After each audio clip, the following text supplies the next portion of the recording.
emosi, dan biometrik tubuh yang saling terkait dalam menciptakan kesehatan mental yang optimal. Jadi, kalau bicara sugesti, kalau di PH itu kita belajar sugesti berdasarkan konvensional dan reaction. Teknik sugesti kita kan, lebih kalau teknik hipnoterapinya ada lebih 50 teknik hipnoterapi. Tapi di hipnoterapi ada namanya sugesti berenergi. Jadi, tidur orang dengan sugesti berenergi aja dia bisa mudah masuk ke bawah sadarnya. Landasan neurosains terapi hipnoprana memahami sifat sistem saraf manusia. Tapi Nopana dibangun di atas fondasi pemahaman ilmiah tentang bagaimana sistem saraf manusia bekerja. Setiap pikiran, perasaan, dan sensasi energi yang kita alami melibatkan aktivitas miliaran neuron yang saling terhubung dalam jaringan kompleks. Neuron Neuron adalah sel saraf biologis yang menghasilkan bioelektrik atau energi yang berfungsi sebagai unit dasar komunikasi dalam sistem saraf melalui impuls bioelektrik dan neurotransmitter kimia. Neuron mentransmisikan informasi yang membentuk seluruh pengalaman mental, emosional, dan energi kita. Nah, fondasi ilmiah terapi Noprana, neurosains dan kesehatan mental. Neurosains modern telah membuktikan bahwa kesehatan mental tidak hanya tentang kimia otak, tetapi juga tentang bagaimana pikiran, emosi, dan energi bioelektrik berinteraksi dalam jaringan saraf yang kompleks. Penelitian terkini menunjukkan bahwa aktivitas listrik di otak dan tubuh menciptakan medan elektromagnetik yang dapat diukur dan dipengaruhi. Tapi Noprana memanfaatkan pemahaman ini untuk mengoptimalkan kesehatan mental melalui regulasi pikiran, emosi, dan aliran bioelektrik. Nah, jumlah neuron dalam tubuh kita, ini adalah listrik kan ya. Neuron di otak itu ada 86 miliar. Sistem saraf pusat itu di tulang belakang kita ya. Itu kurang lebih 1 jutaan lah. Kemudian sistem saraf enterik di pencernaan kita. Kurang lebih 4%. Ini neuron itu listrik. Ya. Nah, jadi saya katakan ada 86 miliar di otak, di saraf enterik yang kurang lebih 4%, kemudian sistem tulang belakang ada kurang lebih 1 jutaan lah gitu. Nah, peran neuron dalam kesehatan mental. Transmisi sinyal. Neuron mentransmisikan impuls bioelektrik yang membawa informasi tentang pikiran, perasaan, dan sensasi fisik ke seluruh tubuh dengan kecepatan 120 meter per detik. Regulasi emosinya, jaring neuron di sistem limbik, emosi di limbik ya, mengatur respon emosional dan memproses pengalaman emosional, menentukan bagaimana kita merasakan dan bereaksi terhadap situasi. Nah, kemudian energi bioelektrik. Setiap infus saraf adalah arus listrik kecil yang menciptakan medan bioelektrik magnetik di sekitar tubuh. Membentuk apa yang dalam tradisi disebut dengan aura. Nah, teman-teman tahu aura kan ya? Atau energi vital prana. Jadi energi bioelektrik namanya. Nah, kalau kita lihat bahwa bila bioelektrik ini terganggu tidak seimbang, maka orang itu mengalami gangguan mental. Ingatlah ya. Bila bioelektrik terganggu, tidak seimbang, maka orang tersebut akan mengalami gangguan mental. Sehingga diperlukan intervensi energi di orang itu. Diseimbangkan energi gitu kan ya. Nah, kemudian tadi dikatakan bahwa ada 3 pilar utama Hindopranaya, yaitu mind itu 25%, feel itu 35%, energi itu 40%. Mengapa mind cuma 25%, perasaan 35 dan energi 40%? Nah, bekerja ini secara sinergi untuk menciptakan keseimbangan yang optimal. Tinggal ibaratnya ada 3 dimensi kan, dimensi pikiran, dimensi emosi, dan dimensi energi, ya kan? Kalau dimensi pikiran, bikin sadar, bikin bawah sadar, yang mengatur persepsi, belief system, dan pola perilaku kita. Sedangkan dimensi emosi, perasaan, emosi yang diproses melalui sistem limbik dan mempengaruhi kesejahteraan kita. Kemudian dimensi energi bioelektrik yang mengalir melalui neuron dan sistem saraf, menggerakkan semua fungsi tubuh. Jadi kita bergerak ini itu kan energi, gitu ya. Kita bergerak. Saya pernah ngalamin stroke, saya pernah ngalamin palsi, saya pernah mengalami penyakit fisik kan ya. Nah, fisik itu juga karena tidak bekerjanya neuron listrik kita. Nah, bagaimana cara kita? Ya, kita kerjakan melalui pikiran, perasaan kita dan energi kita. Nah, saya sakit stroke itu 2 minggu, alhamdulillah sehat kembali. Kemudian kita bahas dengan mind, 25%. Pikiran sadar, bawah sadar nih. Pikiran sadar cuma 10%, pikiran bawah sadar 90%. Pikiran 10% sadar itu adalah korteks prefrontal. logika, analisa, pengambil keputusan rasional. Sedangkan pikiran bawah sadar itu kurang lebih 90%. Sistem limbik, memori, pola otomatis, belief system, dan trauma tersimpan. Nah, keterkaitan dengan keterkaitan dengan neuroscience, jaringan saraf di korteks prefrontal mengatur eksekusi fungsi tingkat tinggi seperti pencernaan, fokus, dan kontrol impuls. Pikiran bawah sadar yang diproses oleh struktur limbik dan hipokampus menyimpan pola neural yang terbentuk dari pengalaman masa lalu. Nah, fungsi pikiran dalam kesehatan mental. Pertama, fokus dan konsentrasi. Kedua, memori dan pembelajaran ya. Kemudian ketiga adalah belief system. Kemudian keempat adalah sugesti programming. Jadi, eh, bagaimana pikiran ini membuat kita mental sehat atau tidak sehat, gitu kan ya. Nah, jadi masalah main 25 pilar pertama main ini adalah fungsi kognitif. Main mencakup seluruh proses kognitif, seluruh logika, memori, analisa, pencernaan, pembentukan keyakinan. Pikiran adalah alat yang kuat untuk memahami dunia dan memecahkan masalah. Gangguan mental ketika mind tidak seimbang, terjadi overthinking, rumination, self-talk negatif, dan keyakinan pembatas yang menciptakan mental block. Pikiran terlalu aktif justru menjadi sumber stres. Nah, tadi kita udah bahas bagaimana manajemen stres kan ya. Nah, solusi di sini ada mindfulness. Nanti ada latihan kita dalam waktu 11 menit, kita harus mampu mindfulness, fearfulness, dan mindfulness jadi satu dalam waktu 11 menit. 11 menit kita lakukan itu supaya jiwa kita tenang di akhir sesi ini ya. Kemudian pilar kedua adalah feel, perasaan, emosi, dan koneksi sosial. Pilar feel, perasaan adalah dimensi emosional yang mencakup seluruh spektrum perasaan manusia. Dari kegembiraan hingga kesedihan, dari cinta hingga takut. Ini adalah domain yang paling sering diabaikan dalam pendekatan kesehatan mental konvensional. Teman-teman semuanya, sebenarnya perasaan kalau main visuasi, kita nggak mungkin bisa menghilangkan ingatan kita, trauma kita. Tapi bagaimana kita mengubah rasa? Yang penting adalah rasa. Karena kekuatan rasa itu 5.000 kali lipat loh. Rasa. Vibrasi rasa itu luar biasa. Jadi, bagaimana kita mampu menghilangkan rasa itu? Walaupun ada gambar seseorang yang pernah eh, sus jelek pada kita, tapi apabila tidak ada rasa lagi, ya udah itu hanya gambaran biasa aja gitu. Jadi penting sekali bagaimana kita nolkan rasa itu ubah rasa itu, gitu ya. Jadi kita harus mampu meregulasikan emosi, kemampuan untuk mengenali, memahami dan mengelola emosi dengan sehat, emotional awareness, emotional acceptance, emotional expression, dan empati maupun koneksi, gitu ya. Kemudian pilar kedua ini dimensi emosional kesehatan mental ada fungsi emosi ini gangguan emosional. Ini saya agak lebih cepat ya, karena waktu kita tidak begitu banyak. Jadi teman-teman nanti bisa baca lebih lanjut materi ini. Ini adalah nerusan di balik emosi. Jadi kalau nerusan itu emosi biasanya di sistem limbik. Di sistem limbik ada pusat pemrosesan emosi itu dari amigdala. Amigdala itu ketakutan cuma itu di amigdala sebenarnya. Kemudian hipokampus dan struktur terkait amigdala bertindak sebagai alarm emosional, mendeteksi ancaman dan memicu respon emosional. Jadi ilmiah di situ tuh, ya kan? Jadi eh, amigdala, hipokampus, kemudian itulah menjadi bagaimana kita mengregulasi di sistem saraf kita. Mengapa feel lebih besar dari mind? Tadi feel ada 35% kan, yang mind adalah 25%. Kita bukan makhluk berpikir yang merasakan, tetapi makhluk merasakan dan berpikir. Kita pakai rasa dulu. Sehingga rasa dulu kita merasakan bahwa kita ini. Karena kalau penelitian pun bahwa pusat listrik itu noda sinus di jantung sebenarnya. Pusat listrik, kemudian baru kita ke pikiran kita. Nah, jantung ini yang sangat berperan sekali.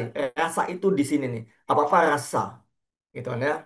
Jadi, penelitian neuroscience menunjukkan bahwa emosi memproses informasi 5 kali lebih cepat daripada pikiran rasional.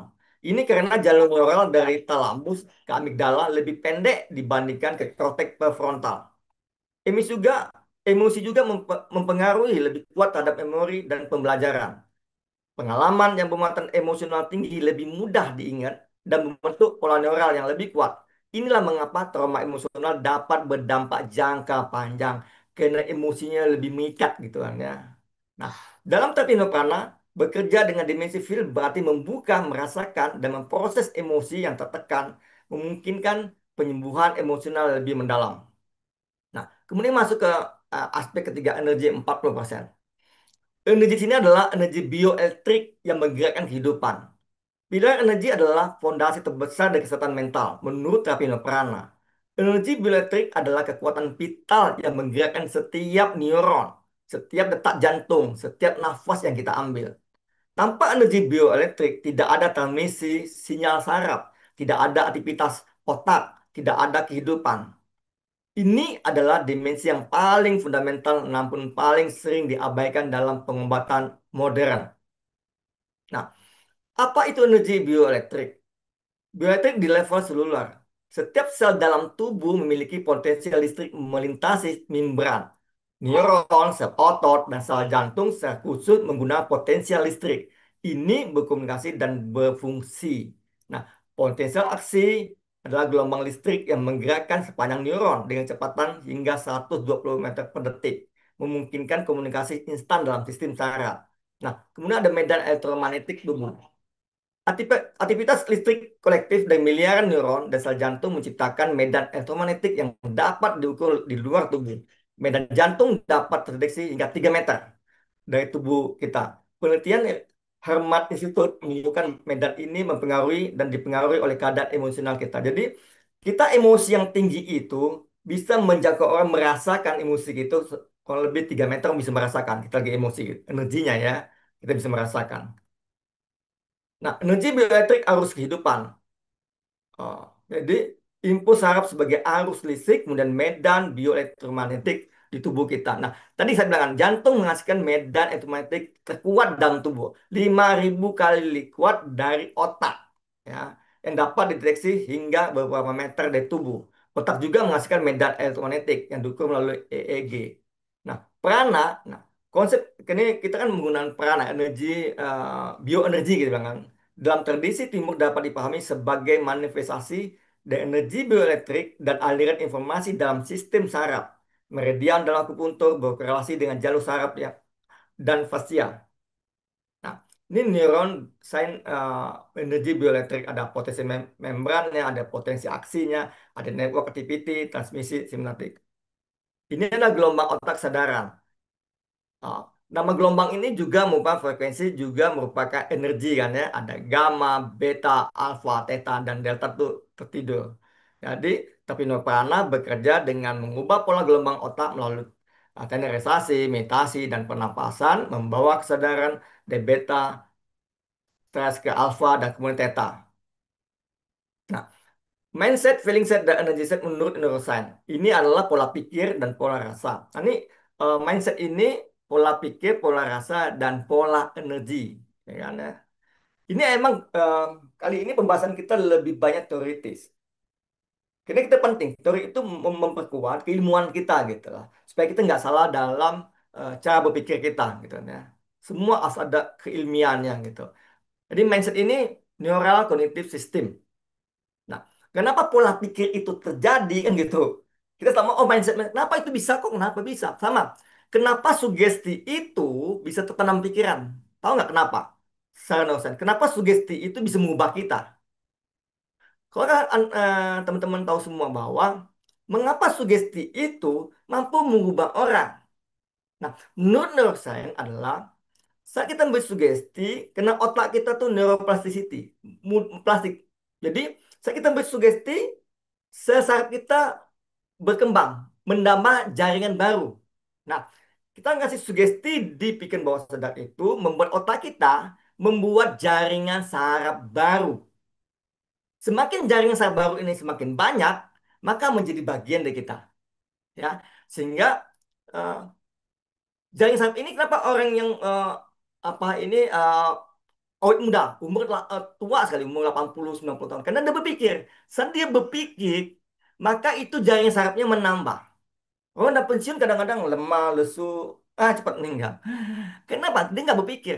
Karena saat kita berpikir itu, apalagi self talk tambah yang lain, maka menambah jaringan sel saraf bawah. Sehingga sugesti itu kuat dalam pikiran kita. Hanya saja sugesti itu baik atau tidak baik, ya kan? masuk ada yang tidak baik, jadilah kita masuk bawah sadar misalnya. Jadi itu menambah jaringan saraf baru. Jadi, ya. Jadi, kalau mindset pola pikir yang dibentuk oleh jutaan koneksi sinaptik di dalam otak kita. Setiap pikiran, keyakinan, dan interpretasi realitas menciptakan jalur neural yang semakin kuat seiring dengan pengulangan. Proses ini melibatkan area prefrontal cortex yang merupakan pusat komando untuk logika, perencanaan strategis, dan pengambilan keputusan yang kompleks. Mindset terbentuk dari akumulasi pengalaman hidup, sistem keyakinan yang dianut, dan cara kita menginterpretasi setiap peristiwa yang terjadi dalam kehidupan kita. Jadi, kenapa pola pikir jadi pemarah, ya kan? Marah terus. Karena kalau marah ini bahasa saya itu orang yang terlalu cepat dalam merespon. Kalau dia melambatkan merespon, sebenarnya nggak marah. Jadi uh, mindset ini menurut neuroscience seperti ini. Dia itu ya. Ada dua jenis mindset kalau dikatakan. Ada fixed mindset, ada growth mindset. Ya, keyakinan bahwa kemampuan dan kecerdasan adalah tetap dan tidak dapat berubah. Fixed mindset. Pola pikir ini membuat neuron menjadi stagnan dan menghambat perkembangan potensi diri. Menghindari tantangan, mudah menyerah, saat kesulitan, melihat usaha sebagai sia-sia saja, kemudian mengabaikan kritik yang bermanfaat. Sedangkan growth mindset, mindset yang selalu bertumbuh ya, ini keyakinan bahwa kemampuan dapat berkembang melalui dedikasi dan kerja keras. Pola pikir ini memanfaatkan neuroplastisitas untuk terus bertumbuh dan berkembang, menerima tantangan dengan antusias, bertahan saat menghadapi hambatan, melihat usaha sebagai jalan menuju ke penguasaan, belajar dari kritik dan kegagalan. Nah, prinsip neuroscience dalam mindset tadi nih ada neuroplasticity, otak yang dapat berubah-ubah. Ya. Otak memiliki kemampuan luar biasa untuk membentuk koneksi neural baru dan mengubah struktur sinaptik sesuai dengan pola pikir dan latihan fokus yang konsisten. Ini bukti bahwa kita dapat mengubah diri kita kapan saja. Di sugesti berulang-ulang itu mindset kan jadi pikiran sadar kita laku berulang-ulang. Ini mindset kita kan. Nah, itu kenapa? Menambah jaringan sel-sel baru gitulah. Jadi, pikiran positif ada kimia bahagia. Pikiran positif secara aktif meningkatkan produksi dopamin. Tadi udah jelaskan dopamin bahagia, ada serotonin di otak. Kedua transmitter ini berperan penting dalam meningkatkan kreativitas, motivasi, dan perasaan sejahtera secara keseluruhan. Pikiran negatif lebih banyak arti amigdala tadi ini. Cemas dan lain gitu kan ya. Takutan. Nah, sebaliknya pikiran negatif mengaktifkan amigdala, pusat respon rasa takut di otak. Hal ini menyebabkan penurunan drastis dalam kemampuan berpikir rasional dan mengambil keputusan yang bijaksana. Ini kalau kita mau latih programming mindset, pertama self-talk positif berbasis neural. Ubah dialog internal negatif menjadi afirmasi positif yang berdayakan di internal kita. Kemudian praktek visualisasi dan afirmasi saat mau tidur dan bangun tidur ketika otak paling sangat responsif, sangat reseptif. Kemudian mindfulness thinking, sadari isi pikiran tanpa menolak atau melekat. Padanya hanya mengamati dengan penuh kesadaran. Jadi mindfulness adalah kesadaran. Ya kan? Jadi kalau mengubah mindset kita, kita ubah kata-kata kita, kemudian lakukan afirmasi, kemudian kita visualisasikan, maka bisa mengubah. Nah, waktu yang tepat mau tidur dan saat bangun tidur. Sehingga ada jurnal syukur ya. Jurnal syukur sebelum tidur maupun jurnal syukur setelah bangun tidur. Gitu ya. Nah, feeling set ini sistem emosional neural. Di mana sih letaknya? Sistem pengolahan emosi yang terhubung dengan limbik sistem yang mencakup amigdala, hipokampus, dan hipotalamus. Ketiga struktur otak ini bekerja bersama untuk memproses dan mengatur respon emosional kita. Amigdala, proses pusat proses emosi terutama rasa takut dan ancaman bertindak sebagai alarm sistem emosional tubuh. Hipokampus, pusat memori yang mengaitkan emosi dengan pengalaman masa lalu membentuk asosiasi emosional. Kemudian hipotalamus mengatur respon fisiologis terhadap emosi, mengontrol hormon dan sistem saraf otonom. Perasaan adalah energi kimiawi yang mengalir dan mempengaruhi seluruh sistem tubuh dari detak jantung hingga sistem kekebalan tubuh kita. Ini uh, pikiran, loop pikiran, emosi, dan perilaku. Ada pikiran, ada emosional, ada behavior, jadi perilaku. Dan pikiran dan perasaan itu nanti jadi perilaku. Nah, perilaku ini juga merupakan gerak, bisa juga ke energi kita. Kan, ya? Jadi, eh, yang penting untuk diingat, ketika emosi negatif terus dipertahankan dan tidak diproses dengan baik, akan terbentuk emosional block yang menghambat aliran energi dan kesehatan mental kita. Nah, ini prinsip neurosan dan feeling mindset tadi ada amigdala, hijack, memory, consolidation, dan hormon kebahagiaan. Ya. Nah, bagaimana latihan mengolah feeling set, mengubah pola rasa kita, latihan merasakan emosi sepenuhnya tanpa menghakimi atau mencoba mengubahnya. Biarkan emosi itu hadir, sadari saja lokasinya tubuh. Jadi, kalau kita dirasakan, di masih ada rasa sakitnya, rasa itu apa di perut, apakah di jantung, atau di kepala kita, di masa di, kita amati gitu ya. Kemudian heart coherence breathing. Kemudian kita lakukan teknik pernapasan yang sinkron dengan detak jantung untuk menciptakan koherensi antara jantung dan otak. Bisa tarik nafas selama 5 hitungan, tahan nafas, kemudian hembuskan selama hitungan. Ini nafas. Karena tadi saya bilang bahwa antara pikiran, perasaan, dan energi itu jembatan ada nafas. Nanti kita belajar nafas seperti apa gitu ya. Kemudian kita reframing pengalaman, ya kan? Menyadari pengalaman negatif masa lalu dan secara aktif mengganti makna pengalaman tersebut dengan interpretasi baru yang lebih positif. Jadi kalau kita ada masalah dengan orang tua atau dengan pacar, lihat, oh dia putus saya, berarti dia bukan orang terbaik dalam hidup saya. Apabila dia memutus hubungan kita gitu karena terlihat positifnya, berarti dia itu bukan jodoh terbaik buat kita. Ya, kita ubah reframing, kita ngubah hal yang negatif, kita ubah hal yang positif. Kemudian ada gelombang otak dan medan jantung. Nah, gelombang otak ini kan ada beta, alfa, theta, dan delta. Kemudian kalau di jantung ada medan elektromagnetik jantung. Jadi jantung menghasilkan medan elektromagnetik yang paling kuat dalam tubuh, bahkan dapat dideteksi hingga beberapa meter dari tubuh. Ketika pikiran perasaan selaras, tercipta state of coherence, medan energi harmonis dan kuat.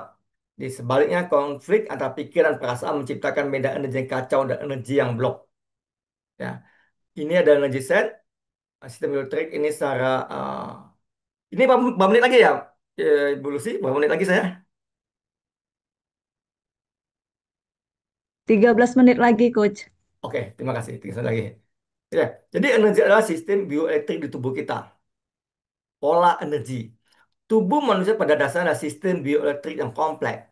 Setiap neuron dalam otak dan sistem saraf bekerja dengan impuls listrik yang menghasilkan medan elektromagnetik di sekitar tubuh kita. Jadi kontribusi energi itu menurut Indoprana 40% kekuatan manusia berasal dari sistem energi bioelektrik. Kekuatan medan jantung, jantung memancarkan medan elektromagnetik 60 kali kuat dari otak. Kemudian di sel ada 100 triliun sel dalam tubuh kita ya. Sel.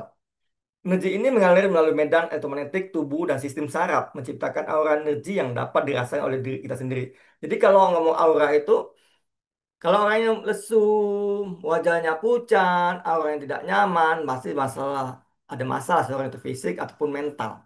Kini kelihatan tutur wajahnya tidak nyaman dan dia itu bisa kelihatan tidak semangat. Tapi kalau auranya bagus, semangat, antusias, bergembira, berarti energinya bagus lah gitu.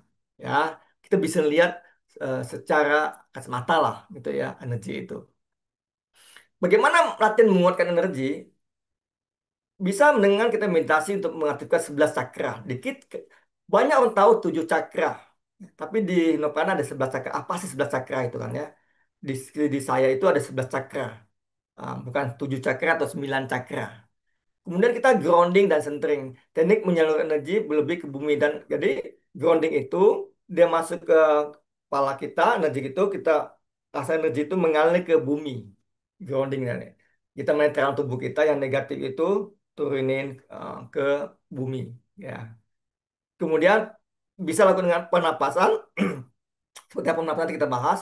Kemudian menyelaraskan frekuensi otak dan jantung melalui visualisasi cahaya dan pernapasan harmonis.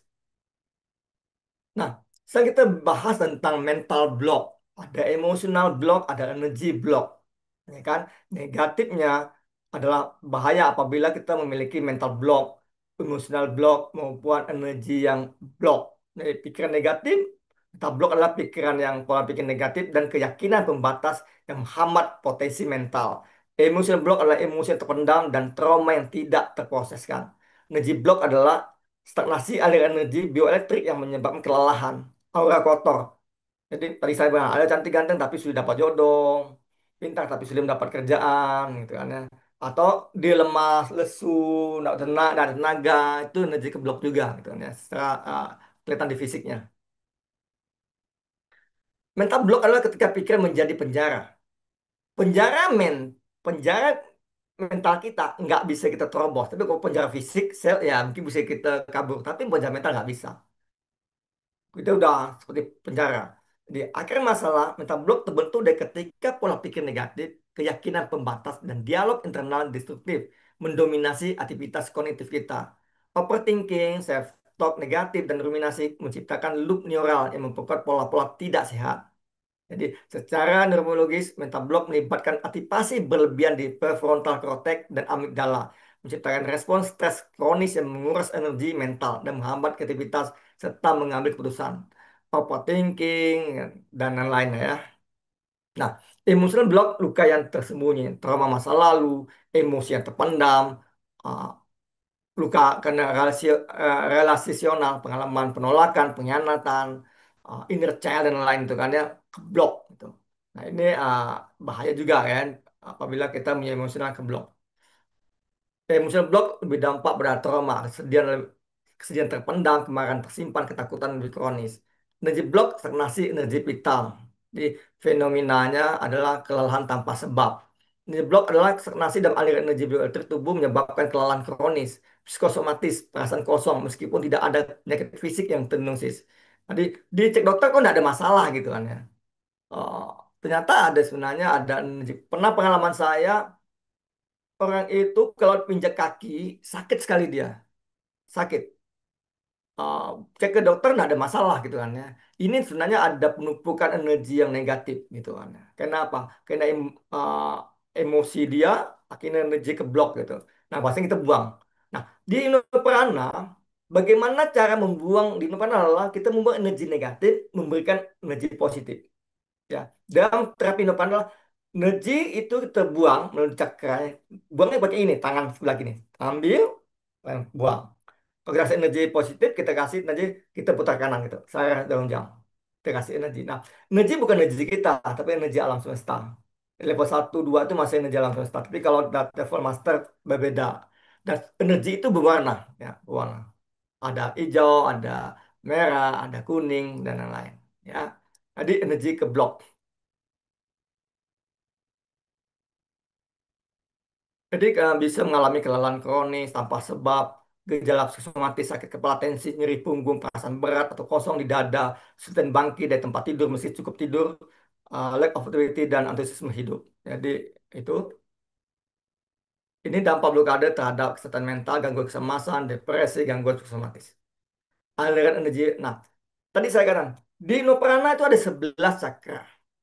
Pertama ada cakra mahkota di sini, kemudian cakra dahi, dua, cakra asna, kemudian cakra tenggorokan, kemudian cakra jantung, kemudian ada cakra solar plexus, emosi itu di ulu hati, kemudian cakra limpa, cakra pusar, kemudian cakra sek, kemudian cakra mengmen. Mengmen itu cakra belakang pusar. Itu kalau orang yang tidak ada tenaga, biasanya kita kasih tenaga, tembak energi itu dia langsung punya, langsung energinya naik gitu. Tapi untuk orang darah tinggi nggak boleh kita kasih energi di cakra mengmen. Jadi cakra bawah sebetulnya ada cakra dasar, cakra sek, dasar pusar mengatur fungsi subpipal, vitalitas fisik dan koneksi dengan dunia material. Cakra tengah itu solar plexus, di sini ulu hati, kemudian cakra limpa, cakra jantung, jantung tengah jantung ya. Jembatan antara fisik dan spiritual mengatur ego, emosi dan koneksi sosial. Kemudian cakra atas adalah tenggorokan, cakra asna, cakra dahi, cakra mahkota mengatur komunikasi. Jadi kalau terhambat yang mana, berarti ada cakra bermasalah gitu kan. Jadi biasanya tubuh kita, aura kita ini normal itu 12,5 cm. Kalau orang yang sakit fisik dan mental, aura itu cembung dan cekung. Maka kita akan normalkan di tubuh aura dia itu normal. Setelah normalkan dia, maka itu normalkan juga di sistem cakranya. Kalian akan apa mengalami peka. Kita harus peka di karena kita harus peka. Apakah cembung, apa enggak? Karena ini energi bisa kita terasa mental tidak mental energi kita. Jadi, oh ini ada cembung, berarti kita perbaiki di situ tuh. Di tangan kita harus peka gitu kan ya, harus peka. Jadi, uh, dengan cek energi optimal terjadi ketika aliran lancar dari cakra mengembang sumber itu naik ke mahkota. Itu lancar, tidak ada hambatan sama sekali. Maka dia orang yang bagus. Kalau rezeki terhambat biasanya di cakar dasar bermasalah, gitu ya. Orang yang susah tidur mana cakar dasar bermasalah. Jadi cakra itu sangat berpengaruh baik di fisik maupun di mental. Sehingga kalau belajar Nirvana kita bisa nyembuh fisik, betul-betul fisik ya, bukan karena sugesti. Ada 63 jenis penyakit kalau belajar di terapis, 63 jenis penyakit fisik lah gitu. Selain mental, ya. Di sistem cakra ada pusat energi tubuh. Dan Tripinovana cakra adalah pusat-pusat energi bioelektrik yang mengatur fungsi fisik, emosional, dan spiritual. Neurosains modern menemukan bahwa lokasi cakra berkorelasi dengan plexus saraf mayor dan kelenjar endokrin penting. Tripinovana mengenai 11 cakra utama yang masing-masing memiliki fungsi spesifik dalam kesehatan mental dan fisik. Ketika cakra ini seimbang, dan energi mengalir dengan lancar, kesehatan optimal akan tercapai. Jadi ada 11 cakra dalam sistem Noprana. Nah, yang lain mungkin tahu 7 ataupun 9, ya kan? Oke. Cakra pertama cakra mahkota, letaknya di puncak kepala, ya. Korelasi dengan neurosen, korteks parietal superior yang terlibat dalam pengalaman transidental dan kesadaran diri tingkat tinggi, ya. Jadi kalau gangguannya kebingungan, eksistensi, kehilangan makna hidup, spiritual krisis. Cakra dahi ini lokasi di dahi, di sini dahi ya. Korelasi neurosennya area prefrontal ventromedial yang berperan dalam pengambilan keputusan, intuitif dan proses informasi holistik. Gangguan intuisi, kebingungan dalam pengambilan keputusan, besar disconnect dari inner guidance. Ada cakra asna, ini mata ketiga. Jadi kalau buka mata batin orang biasanya di cakra asna tuh bukaannya. Jadi dia alis ini tengah dua alis. Jadi korelasi dengan neurosen adalah korteks prefrontal dorsolateral yang mengatur fungsi eksekutif, konsentrasi, dan working memory. Jadi, gangguannya brain fog, kesulitan konsentrasi, masalah memori, overthinking. Ini cakar tenggorokan, letaknya di tenggorokan. Ini minor, ada minor juga, minor agak di bawah sedikit. Korelasi area Broca di lobus frontal kiri yang mengatur produksi bahasa dan ekspresi. Ini cakar jantung di pusat dada, cinta kasih, sayang, koneksi emosional. Sistem saraf jantung ada 40.000 neuron dan insula yang memproses empati dan kasih sayang. Ada cakra plexus, kepercayaan diri dan ego sehat di ulu hati. Korelasi neurosennya plexus, celiac, sistem saraf otonom dan striatum ventral yang terkait dengan reward dan motivasi. Cakra limpa, sisi kiri perut, area limpa. Neurosennya sistem imun dan koneksi dengan sistem saraf yang mengatur respon terhadap stres dan toksisitas. Gangguannya mudah terpengaruh dengan energi negatif orang lain, energi lesu dan serta interaksi dengan sosial. Ada cakar pusar, lokasi di pusar kita. Korelasi neurosennya sistem saraf enterik dengan 100 juta neuron disebut dengan otak kedua yang produksi 95% serotonin tubuh. Cakar seks, ketitas dan vitalitas seksual, lokasi bawah pusar, area panggul di daerah kemaluan kita, katanya. Kemudian cakar dasar, lokasi dasar tulang punggung belakang. Jadi kalau Kundalini itu ya, maksudnya dimulai dengan tulang cakar dasar ini. Ini batang otak dan sistem simpatis yang mengatur respon survival dan rasa aman. Jadi orang yang susah tidur tuh biasa cakar dasar terlalu aktif, tahu sangat aktif. Rezeki saya pun cakar dasar kurang baik. Kemudian ada cakar Mengmen, sumber bioenergi tubuh, lokasi di perineum antar anus dan organ itu pas di belakang cakar pusar. Korelasinya sana plexus saraf, uh, pudendal dan koneksi dengan semua sistem saraf tubuh. Ini maaf teman-teman ya bahasanya nggak neurosan ya, mungkin agak pusing-pusing sedikit. Jadi ada interkoneksi 11 cakra. Kesebelah cakra tidak bekerja dengan secara terpisah, tetapi sebagai sistem yang terintegrasi. Energi bioelektrik mengalir dari cakra Mengman, sumber ke atas, menuju cakra mahkota. Oke, ini kita cakra selesai dulu.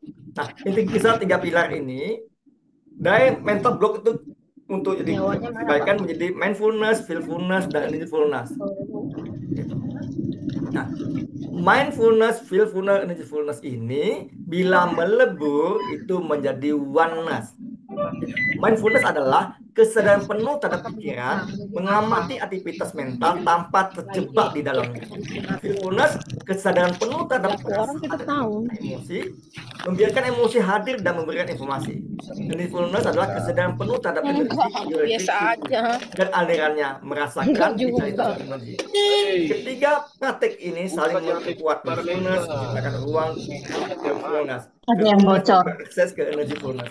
Dan energyfulness memperkuat kapasitas mindfulness dan feelfulness.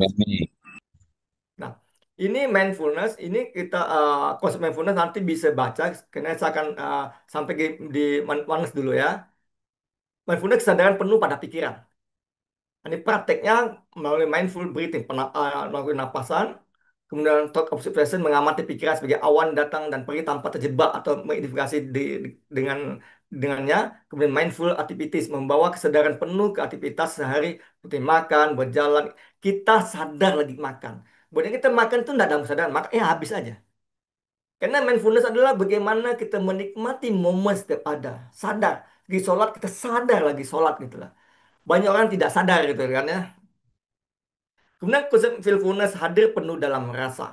Ya, yang Anda rasakan adalah yang Anda sembuhkan, yang Anda hindarin adalah yang terus menghantui Anda. Ya. Kemudian mengapa mindfulness penting? Bisa ini karena dalam ini ya waktunya. Ini teknik regulasi emosi. Pertama, identifikasi dua emosi target, kemudian reaktivasi dalam kondisi aman, kemudian introduksi pengalaman korektif, integrasi dan konsolidasi. Ini praktik mindfulness, nanti bisa baca, nanti boleh tanyakan juga. Ini konsep mindfulness hadir penuh dalam energi. Mindfulness adalah konsep revolusioner dalam terapi prana, membawa kesadaran penuh ke dimensi energi bioelektrik tubuh. Ini adalah praktek merasakan, mengarahkan, dan mengoptimalkan aliran energi vital. Ketika dengan neurosains, penelitian tentang bioelektrik menunjukkan bahwa kesadaran dapat mempengaruhi aktivitas listrik tubuh. Praktek energy fullness meningkatkan koherensi jantung dan otak dan menyinkronkan gelombang otak. Jadi, mindfulness adalah kesadaran energi bioelektrik. Jadi, sisi tubuh kita di mana sih kesadaran terhadap energi fisik kita, capeknya, lokasi sakitnya di mana letaknya, kemudian lakukan pernapasan genetik, pusat energi, getaran energi, kemudian kasih aliran prana. Kemudian fenomena bioelektrik yang dapat dirasakan ada sensasi tangan, kehangatan, semutan, ada perasaan ada sesuatu di antara dua telapak tangan dan lain. Jadi kalau teman-teman kasih energi gini, kasih aliran gini, kasih energi popusar ini, kasih tangan alirin kan, nah, kita gini nih, biasanya kita rasa ada gelombang tubuh kita, giniin atau kita giniin, ada sensasi gitu, nah, gitu lah. Jadi sebenarnya biometrik yang dapat dirasakan dari sensasi tangan, aliran di tulang tulang belakang, medan di seluruh tubuh kita, kemudian ada aktivasi di cakra. Nah, bila ini kita leburkan, maka disebut dengan oneness. Nah, oneness ini kesadaran murni. Kalau bahasa neuronnya homeostasis namanya. Nah, oneness adalah meneburkan tiga pilar. Ya, dan oneness Anda tidak lagi bermeditasi, tapi Anda menjadi meditasi itu sendiri. Nah, Di ya. ngomong apa sih? Emek, tuh merah, sama merene untuk Nah, ngantuk jadi berubah. oneness adalah kesadaran murni. Ini Pak Arya kita akan praktek bocor. dulu karena Karena waktunya ada ini ya. jamu Di mana bebas. adalah kesadaran tertinggi di mana Oh, Pak mindfulness, Arya. mindfulness, mindfulness melebur menjadi satu kesatuan yang tidak terpisahkan. Ini bukan sekedar konsep Ayo dah filosofis, bos. tapi pengalaman nyata yang dapat dirasakan dan diukur secara fisiologi. Ya, Mohon maaf, moderator itu Pak Arya bocor. Tolong di-mute.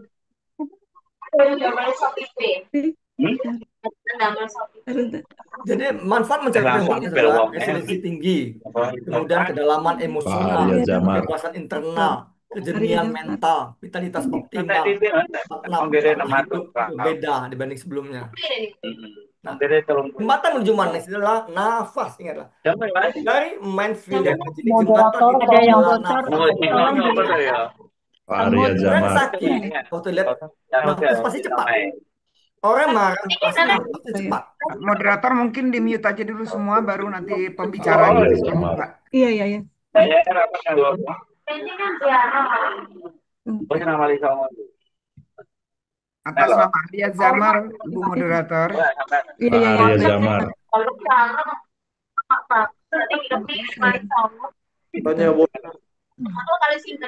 Sekarang nggak bisa ini. Arya Jamar.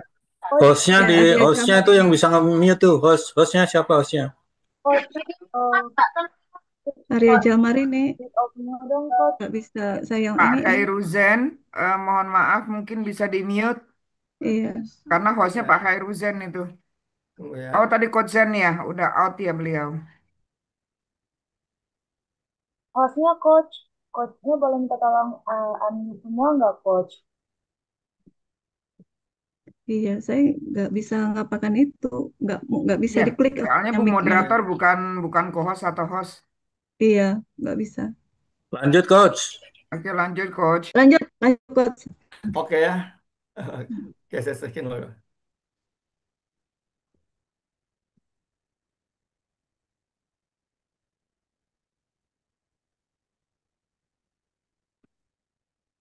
Oke. Memang teman-teman pembahasan ini emang agak ribet kali ya, pemaham. Tapi kalau pelan-pelan kita akan belajar lagi, akan mengerti hal itu. Gini teman-teman, kalau kita lihat masalah nafas, semua orang sakit fisik dan mental, lihatlah.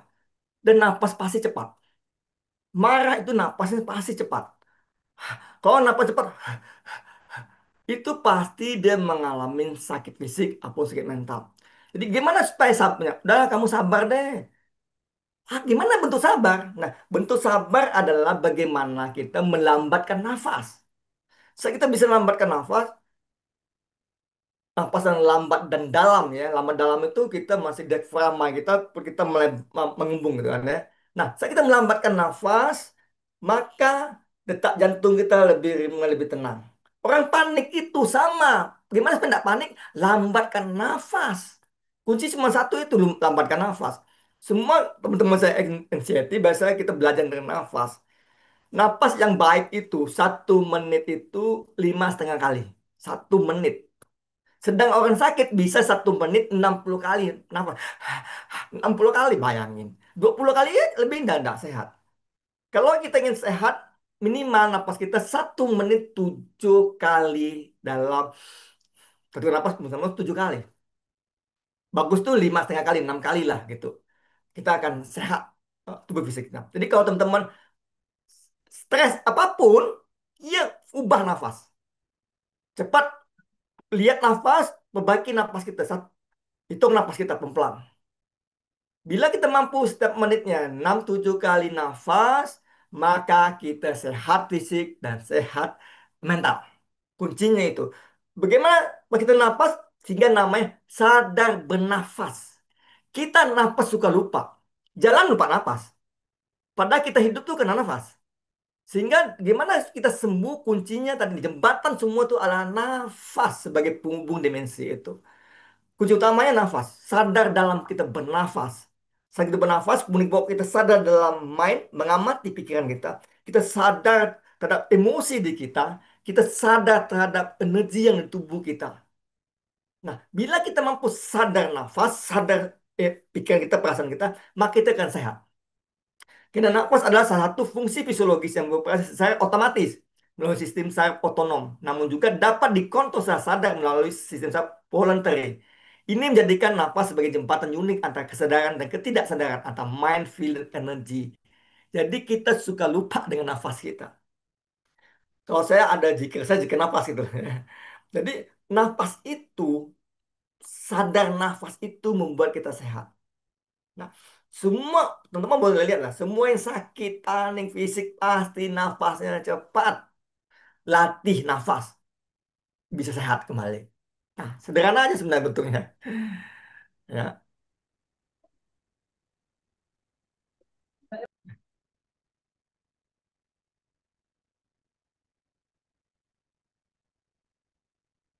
stop.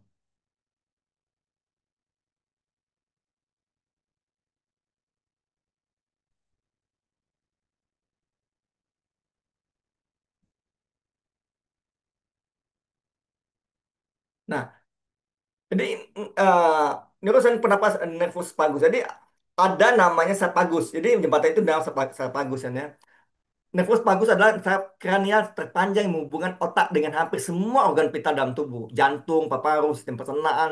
Saraf ini adalah komponen utama sistem saraf parasimpatis yang bertanggung jawab untuk respon, rest and digest. Pernapasan dalam dalam dan lambat, terutama dengan eksalasi yang lebih panjang dan inhalasi merangsang. Jadi, napas panjang, tahan, hembuskan perlahan. Nah, napas lambat dan dalam. Apa sih lambat dan dalam? Banyak itu apa tuh? Lambat dan dalam. Kenapa secara perlahan dan dalam? Dalam itu berarti kita pegang perut kita ini mengembung. Itu dalam. Bukan di dada ngembungnya, tapi di perut ngembung. Napas yang dalam, Pak, itu pelan-pelan tahan, ini gembung. Itu eh, diafragmanya di situ, ya. Terutama dengan ekhalasi yang ekhalasi itu ngeluarin nafas yang lebih panjang dari inhalasi. Nah, keluar nafas itu lebih panjang daripada tarik nafas. Ini merangsang nefus bagus, mengaktifkan pagal Coach, baik yang memperlambat detak jantung, menurunkan Coach, tekanan darah, dan menenangkan respons stres. Aktivasi sistem mohon parasympatis, maaf, Coach. ya. Mohon maaf, Coach. Waktunya udah habis. Kita masuk ke sesi tanya jawab. Oke, sebenarnya ini perhatiin dulu ya. Saya ingat satu sedikit lagi nih. Jadi Oke. bagaimana kita praktik awareness? Pertama adalah mindfulness. Itu 2 menit. Mindfulness udah menit, amati pikiran tanpa menghakimi. Ya, duduk dengan nyaman, tutup mata, arahkan pandang ke bawah, bawa kesadaran ke atas pikiran kita. Kita amatin. Kita sebagai pengamat pikiran kita, ya. Jangan jangan kita masuk dalam pikiran itu sebagai pengamat, ya. Kemudian 2 menit itu rasa emosi yang muncul beri nama dan terima, ya. Lokasi di mana, rasanya di mana, ya, beri nama. Terima semua emosi itu. Nah, ini full data merasakan energi tubuh. Letakkan tangan di dada, satu tangan di perut, tutup mata, rasa kesadaran itu. Kemudian bayangkanlah energi itu mengalir bebas seperti air, gitu kan, ya. Nah, kemudian oneness. Oneness itu eh, kurang lebih 5 menit, jadi 11 menit kan, ya. Nah, inflasi, tarik nafas 4 hitungan, tahan nafas 4 hitungan, hembuskan nafas 6 hitungan, jeda 2 hitungan. Jadi totalnya 12 detik sekali nafas. Sehingga napas kita per menit itu 5 kali. Ya. Oke, teman-teman semua, ya. Oke. Asik, Materi asik. saya Materinya mungkin luar agak biasa. uh, karena ini ilmiah, agak ribet dalam pemikiran. Penting kita belajar dulu, membuka pikiran kita bahwa ternyata semuanya ada neurosennya, ada ilmiahnya. Oke, teman-teman semua, terima kasih sudah hadir di webinar saya. Apabila ada kesalahan, ada kata-kata saya kurang baik, saya mohon maaf sebesar. Terima kasih. Wassalamualaikum warahmatullahi wabarakatuh. Waalaikumsalam warahmatullahi wabarakatuh. Terima, Satu. Waalaikumsalam warahmatullahi wabarakatuh. Terima kasih ilmunya Pak Zen. ya, terima kasih Coach Jane atas pemaparannya Ya, terima yang kasih sangat kembali. luar biasa. Ini Bapak Ibu malah minta waktunya ditambah lagi karena materinya sangat menarik. Jadi minta waktunya ditambah. Tapi nanti bisa Bapak Ibu menghubungi Coach Jane langsung ya secara pribadi atau Japri.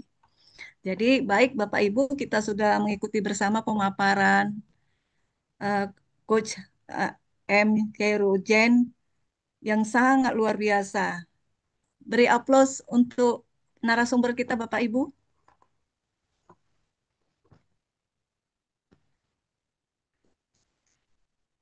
Oke, baiklah kita masuk ke acara. Iya baik, nanti saya bagi link absennya sedikit, ada sedikit pemberitahuan ya terlebih dahulu. Jadi kita masuk ke acara selanjutnya yaitu acara sesi tanya jawab ya.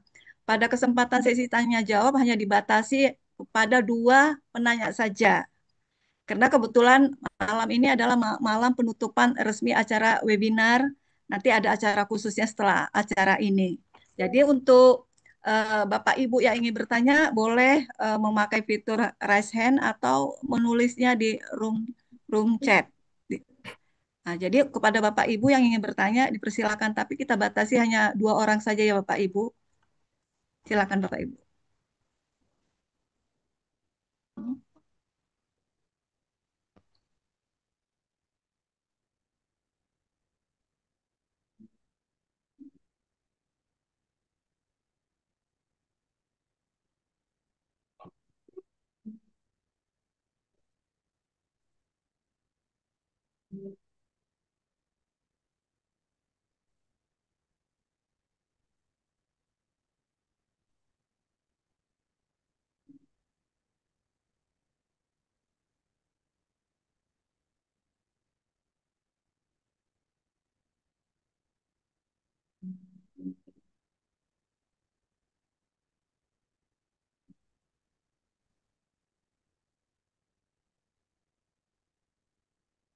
Ini, ya Allah,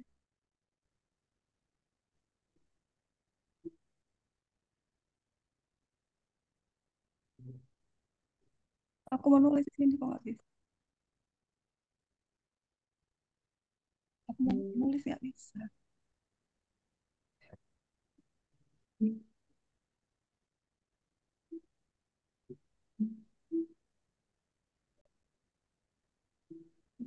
Mana hostnya? Iya, iya, silakan. Silakan. Satu lagi pertanyaan, jadi nanti sekalian sama Coach Jen akan dijawab. Malam ini kita hanya dua saja ya penanyanya. Silakan Bapak Ibu. Saya mungkin Kepada ya, Ibu Eka Dia Sapitri boleh? Jadi satu hmm, dari Bapak, satu dari Ibu. Dari Ibu Eka Dia Sapitri silakan bertanya, Bu. Ya, terima kasih. Sebelumnya mohon maaf, mungkin kepada peserta yang mengikuti dari awal sudah bosan kalian nama saya disebut terus. Untuk Coach Zen, terima kasih banyak materinya sangat luar biasa. Kami semua sangat terkagum-kagum, malahan mau minta tambah waktu ya. Langsung saja, Coach Zen, karena ini materi terakhir. Untuk kesekian kalinya saya ingin memastikan sebenarnya seberantakan apa sih mental saya gitu. Kalau menelik dari masa lalu saya dari masa kecil, mungkin yang ikut dari awal itu sudah tahu bahwa saya merasa bahwa saya pernah menjadi korban pelecehan oleh orang tua sendiri. Itu yang pertama. Begitu juga dengan hal-hal seperti selalu dibandingkan atau kekerasan fisik dan lainnya itu saya sudah alami semua. Hingga sekarang saya berumur 28 tahun, saya sudah berumah tangga, saya menjadi seorang guru pendidikan anak usia dini yang saya sadari bahwa di luar rumah dalam aktivitas sehari-hari saya itu menjadi sosok yang menyenangkan bagi orang-orang di sekitar saya. Saya menjadi sosok yang eh, kemungkinan besar bisa mengerti perasaan orang lain.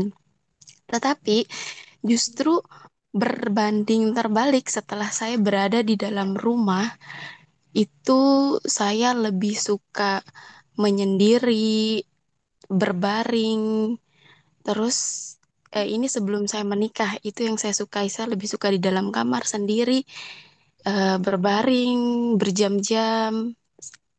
Itu saja yang saya lakukan. Dan di saat saya emosi atau mengalami tekanan dari luar, saya tidak pernah memperlihatkan itu di luar rumah. Tetapi di saat saya bersendirian, saya akan menangis, mengamuk, menjambak-jambak, terus melempar barang sampai saya merasa puas. Dan itu pun masih eh, berlangsung sampai saya menikah. Dan saya malahan sekarang merasa mempunyai beban baru, di mana beban itu yang saya pikirkan bahwa saya beruntung memiliki suami yang sabar, tetapi suami saya tidak beruntung memiliki istri seperti saya. Karena hal-hal yang eh, kebiasaan saya dari dulu yang saya suka ngamuk-ngamuk, berdrama dan lain-lain, itu saya bawa ke dunia pernikahan saya. Di luar rumah saya masih seperti biasa menjadi orang yang menyenangkan untuk orang lain, tetapi di dalam rumah ada momen-momen tertentu di saat saya emosi ya saya akan memperlihatkan itu di hadapan suami saya. Itu saja, Coach. Terima kasih. Oke, terima kasih kepada Bu Eka Dia Sapitri untuk pertanyaan yang sangat luar biasa ya. Jadi kepada Coach Jane dipersilakan untuk menjawab. Yang pertama tadi dari Bapak siapa ya? Saya lupa kena agak loading HP saya. Yang pertama, Bapak siapa tadi yang bertanya? Yang pertama, Pak, mohon. Medan. Yang mana? Adik-adik.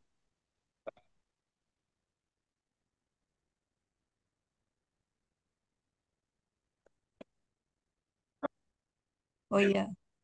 Nah, jadi dari Bapak Adit yang pertama itu coach yang menanyakan tentang masalah tidak bisa tidur, apakah itu ada gangguan trauma atau gimana? Yang kedua ada itu dulu Coach dijawab, baru nanti yang kedua nanti dari Bu Dia Savitri. Silakan Coach. Oke, terima kasih Baik.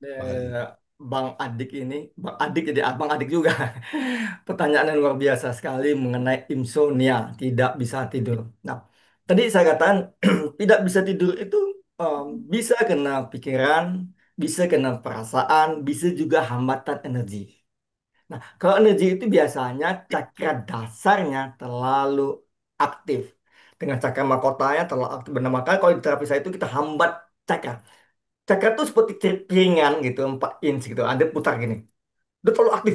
Bergeraknya terlalu aktif. Itu membuat uh, dan cakra mahkota pun aktif. Sehingga tidak sulit tidur.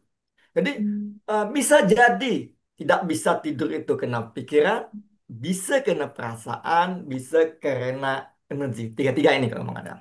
Nah, terus bagaimana sih caranya? Nah, caranya supaya kita bisa tidur. Betul nggak kita ya? Nah, pasti kalau ngomong hipnoterapi kita masuk sesi sugesti kan ya. Nah, paling mudah adalah paling sederhana kita berolahraga, capean fisik. Saat fisik Mau kita jawab jangan. ya.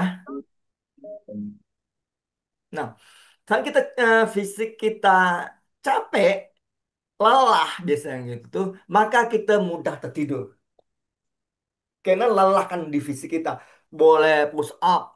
Nah, saat kita lelah di otak olahraga, saat kita lelah di apa fisik kita, maka fisik ini akan memberi respon kepada kita untuk istirahat, tidur. Nah, kalau ke psikiater pasti kasih obat tidur kan ya. Kemudian kalau energi juga Bang Adik ini bisa dengan mandi air garam. Di TikTok tuh bisa jelas mandi air garam pun ilmiah sekali. Jadi mandi air garam adalah membuang semua hal tidak negatif. Bagaimana sih kita nggak disebut mental yang tidak baik? Bila kita suka mimpi jelek, kan ya, kita tidak nyaman, badan kita tidak nyaman, berarti aura kita tidak bagus. Nah, pengen bagus auranya mandi garam. Mandi garam itu bisa kasih garam, kita mandi, bisa juga garam itu kita sapu ke badan kita. Pasti nyaman. Karena ilmiahnya ada. Bisa dicek di TikTok saya bahas tentang garam itu. Jadi mandi garam itu biar tubuh fisik kita itu lebih relaksasi, membuang semua hal-hal negatif di tubuh kita. Mandi garam. Nah, bagus lagi mandi pandan. Mandi tujuh lembar pandan gitu. Karena yang hal garam ini membuang negatif, pandan itu membawa kelimpahan, wangi. Jadi rebus pandan, kemudian masukkan rebusan itu air, air boleh kasih garam atau garamnya. Kalau saya sih garamnya lebih cenderung saya di tubuh dilumurin di tubuh garam. Jadi orang sakit mental pasti di Noprana itu Ini selesai sesi terapi 12 jam mandi garam dengan mandinya pandan. Jadi insomnia nanti bisa, nanti Mas Diki boleh nanti kita apa laku juga dengan audio terapi untuk mendengarkan audio sugesti. Nah, bisa juga cari audio yang menenangkan, bisa audio yang meditasi, relaksasi, karena insomnia itu tegang, ya pikiran itu tegang, tidak rileks. Nah, biasanya frekuensi boleh pakai audionya apa Al-Quran, oh ngaji. Nah, audio itu saya olahraga, selain olahraga ya, mendengarkan audio yang levelnya di theta, gelombang theta.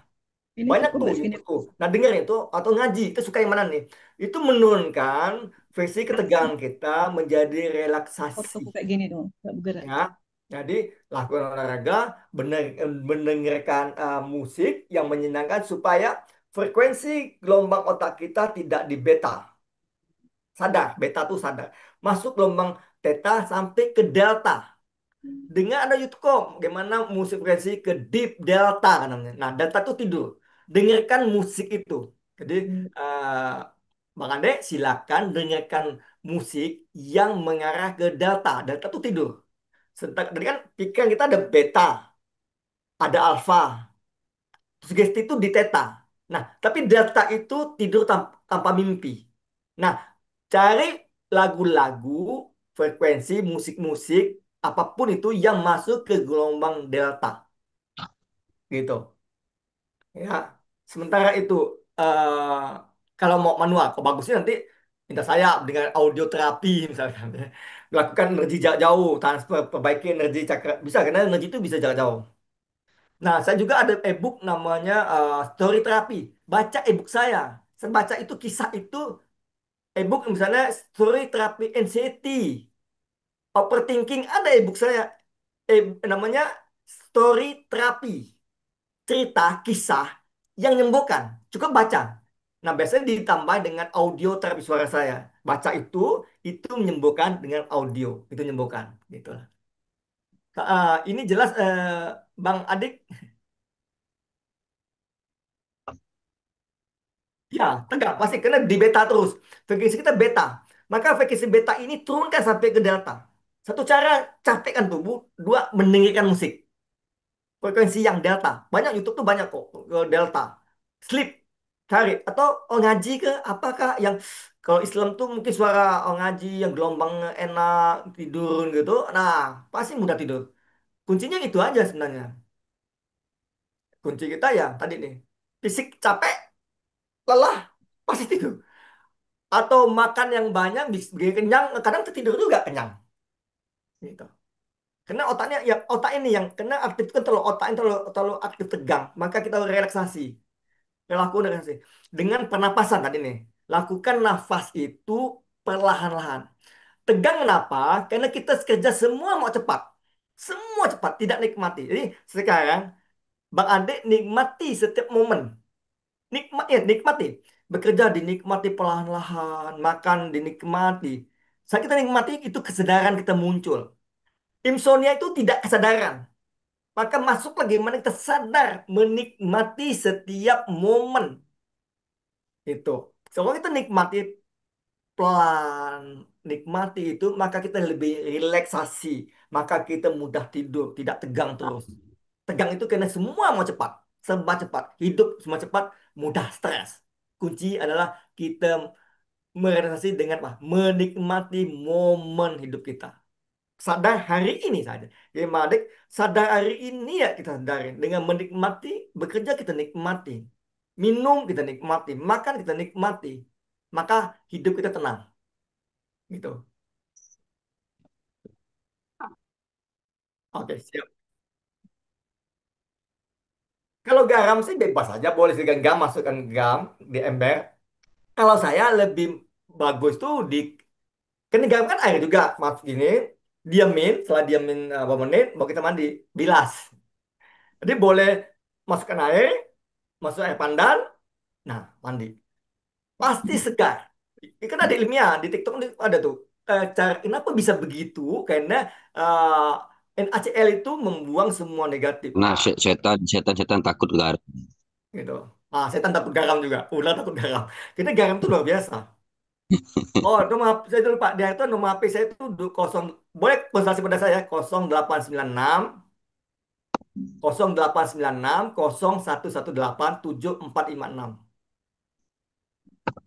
Jadi kalau pengen produk digital saya punya story terapi, ada e-booknya juga, pengembangan diri, ada audio terapi.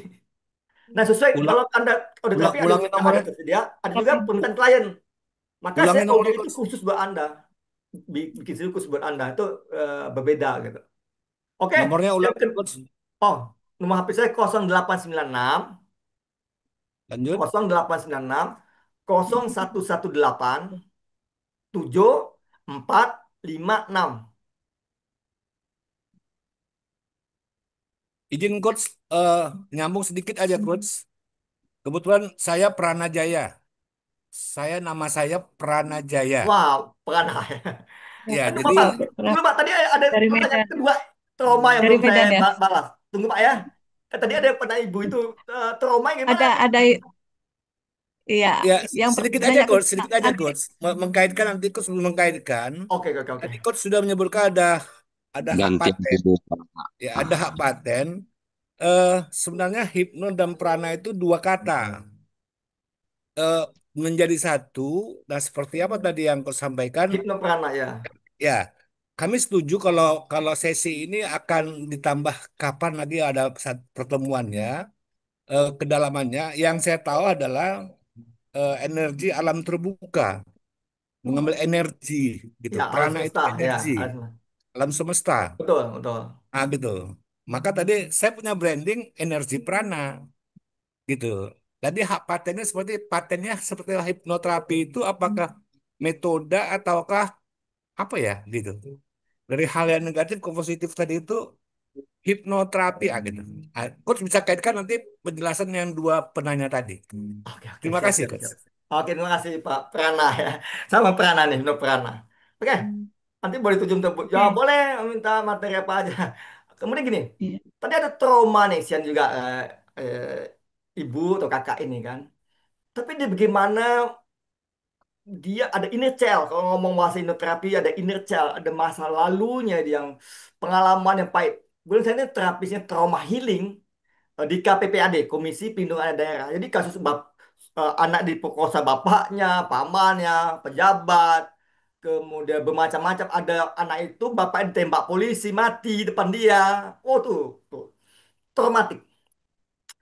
Trauma ini, istilahnya kan, itu pasti masuk di pikiran. Pikiran itu adalah bayang-bayangan dan ada rasa.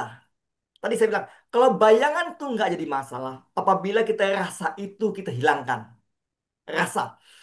Rasa jijik, rasa wah, bermacam-macam rasa emosi kenapa ini terjadi pada saya, menyalahkan orang lain, bisa menyalahkan Tuhan, tertinggi itu menyalahkan Tuhan, menyalahkan diri sendiri, segala hal semua hal. Nah, di prana itu ada tiga masalah, bukan hanya pikiran, bukan hanya perasaan, tapi ada energi yang terhambat, terputus energinya.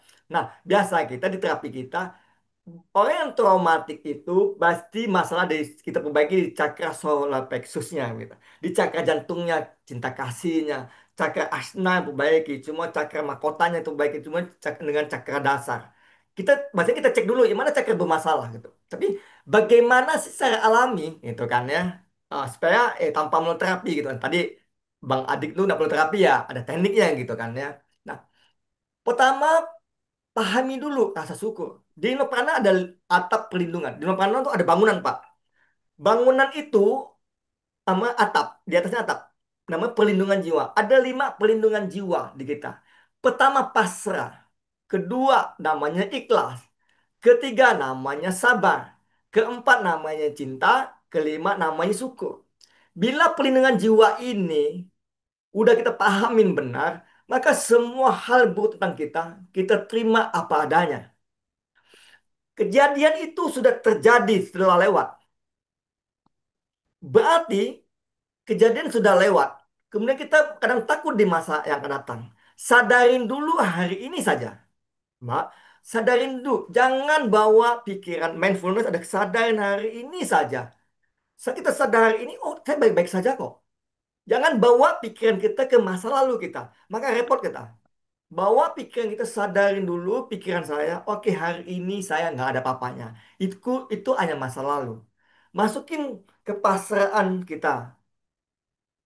Kita pasrah menerima semua kejadian-kejadian itu. Kemudian kita ikhlaskan itu sudah terjadi. Pas ikhlaskan. Karena gini, hidup itu adalah pilihan. Pilihan baik dan benar atau pilihan salah dan sesat. Kalau kita pilih baik dan benar, berarti kita berpikiran yang terbaik hari ini. Tapi kalau pengen hidup salah sesat ya kita mikir aneh-aneh aja. Oh dulu gini, wah pusing kita. Coba Mbak sadarin pikiran dulu tentang hari ini saja. Hari ini saya baik-baik kok. Nafas, oke hari ini saya baik. Jangan terjebak masa lalu. Masa lalu sudah lewat. Kemudian pelan-pelan tarik nafas. Tarik nafas dalam, hembuskan. Kemudian pasrah ikhlas menerima itu terjadi. Kemudian dia ada rasa tidak nyaman. Oke, Mbak lihat rasa tidak nyaman di mana? Di perut, di tenggorokan, di otak, dada yang mana? Atau di sini? Nah, lihat lokasi rasa itu. Nah, lokasi rasa itu berarti ada hambatan energi. Mbak masukin energi, pusat energi biasanya di pusar ini nih. Boleh juga ambil energi masuk energi ini, hambatan-hambatan energi itu lepaskan. Nah, Mbak harus melepaskan semua hambatan-hambatan energi itu. Ambil energi di atas, masukin tubuh kita, rasakan itu, kemudian lepaskan ke bumi, grounding ke bumi. Ya, jadi sadarin juga Ah, perasaan kita bahwa itu maaf coach, maaf coach, waktunya sudah habis. Kita udah mau habis masuk ya. acara penutupan. Iya coach. Oke, Nanti oke bisa maaf nih. buat Jadi ya acara ini coach. sadarin aja. Nanti di webinar ada 11 langkah 11 menit. Lakuin itu ya 11 menit untuk menyatukan oneness namanya, kesadaran murni ya. Lakuin itu aja. Iya, iya Oke. coach. Ya. Jadi terima kasih banyak ini coach untuk pemaparannya luar biasa. Sementara Bapak Ibu masih ingin bertanya, tapi berhubung malam ini adalah malam penutupan parade webinar kesehatan PHI, maka kita akan masuk ke acara intinya. Eh, Jadi baik Bapak Ibu yang berbahagia, malam ini adalah malam yang sangat spesial bagi kita semua karena ini adalah malam terakhir acara webinar yang dilaksanakan oleh PHI ya, yang bagaimana membuat suatu acara yang sangat spektakuler, saya katakan seperti itu karena melibatkan banyak narasumber dan banyak materi yang sangat luar biasa.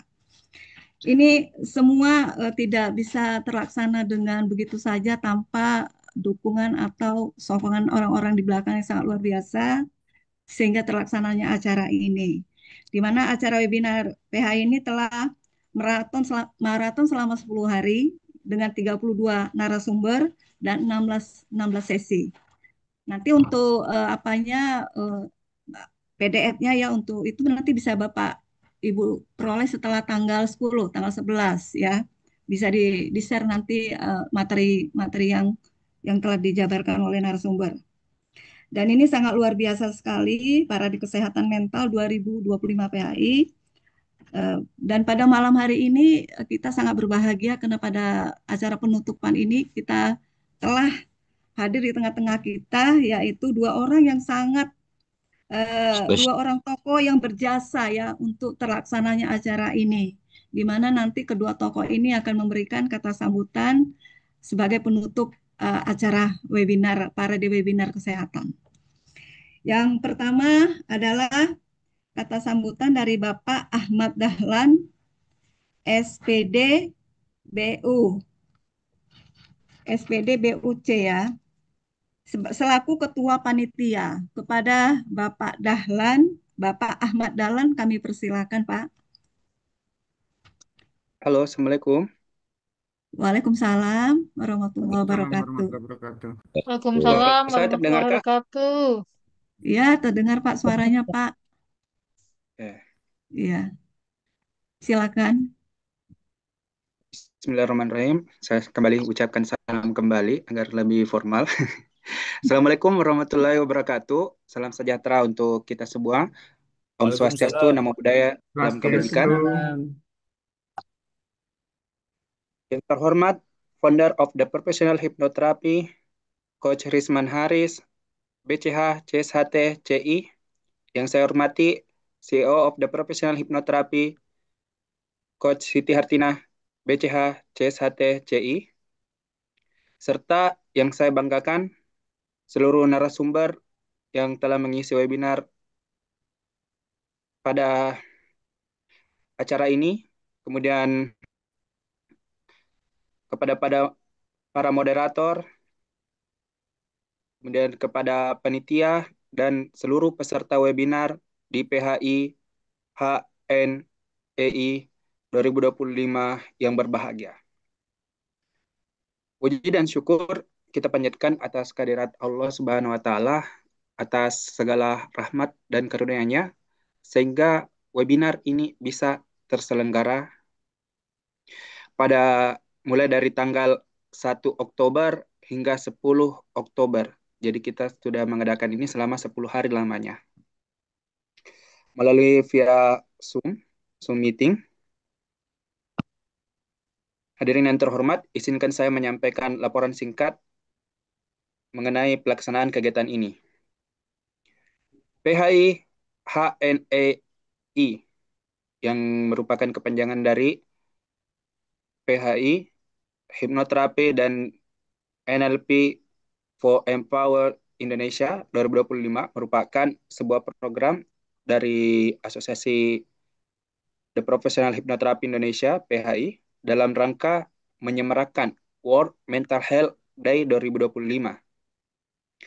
Kegiatan ini dikemas dalam bentuk webinar gratis yang menghadirkan para praktisi dari pakar di bidangnya masing-masing, di bidang hipnoterapi dan NLP dari berbagai daerah di Indonesia. Saya sendiri berasal dari Sulawesi Selatan.